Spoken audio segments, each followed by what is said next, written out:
سیدنا ابو بکر صدیق رضی اللہ تعالیٰ عنہ نے خلافت کی ذمہ داریاں سنبھالیں تو دفعتاً سارے عرب میں فتنہ ارتداد کے شعلے بھڑک اٹھے۔ سیدنا صدیق اکبر اس فتنے کے مقابلے میں کوہ استقامت بن کر کھڑے ہو گئے اور مرتدین اور مانعین زکوٰۃ کے تمام مطالبے رد کر کے ان کے خلاف جہاد کا اعلان کر دیا۔ مرتدین اور باغیوں میں سب سے طاقتور مسیلمہ کذاب تھا۔ اس نے نبوت کا جھوٹا دعویٰ کر کے بے شمار سادہ لو بدوؤں کو گمراہ کیا اور ان کی ایک بہت بڑی تعداد اپنے جھنڈے تلے جمع کر لی۔ سیدنا صدیق اکبر رضی اللہ تعالیٰ عنہ نے اس کی سرکوبی پر سیدنا خالد بن ولید سیف اللہ انہیں مامور فرمایا۔ سیدنا ابو عقیل رضی اللہ تعالیٰ عنہ بھی سیدنا خالد بن ولید کے لشکر میں شامل ہو گئے۔ اہل حق اور مسیلمہ کذاب کے درمیان یمامہ کے میدان میں خون ریز جنگ ہوئی۔ علامہ ابن جریر طبری نے لکھا کہ فتنہ ارتداد کے استحصال کے سلسلے میں جو لڑائیاں ہوئیں، جنگ یمامہ ان میں سب سے سخت تھی۔ لڑائی شروع ہوئی تو سیدنا ابو عقیل تلوار سونت کر مردانہ وار دشمن کی طرف بڑھے، لیکن یکا یک دشمن کا ایک تیر ان کے شانوں اور دل کے درمیان لگا، جس سے وہ شدید زخمی ہو گئے اور لڑنے کے قابل نہ رہے۔ مسلمان انہیں اٹھا کر پیچھے لے گئے اور اونٹ کے ایک پجابے میں لٹا دیا۔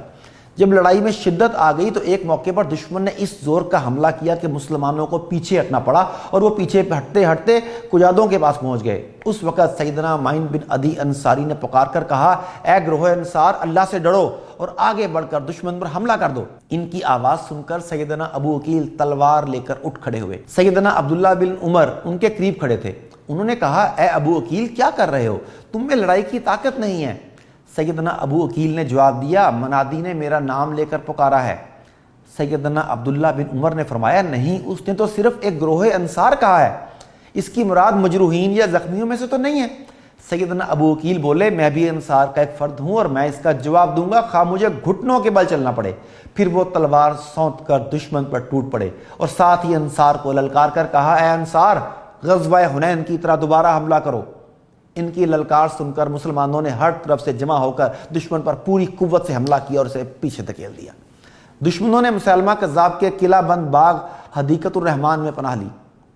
مسلمان اس میں گھس گئے اور دشمنوں کو اپنی تلواروں پر رکھ لیا۔ اسی جگہ مسیلمہ کذاب کو سیدنا واشی رضی اللہ تعالیٰ عنہ اور سیدنا عبداللہ انصاری رضی اللہ تعالیٰ عنہ نے جہنم واصل کر دیا اور اس کے لشکر کو مکمل شکست ہو گئی۔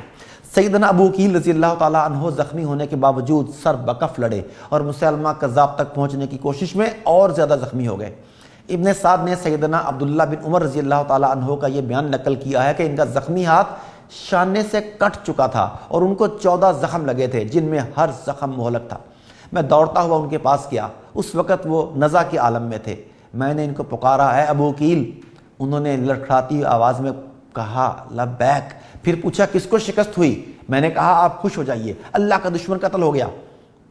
انہوں نے الحمدللہ کہہ کر اپنی انگلی آسمان کی طرف اٹھائی اور اپنی جان آفرین کے سپرد کر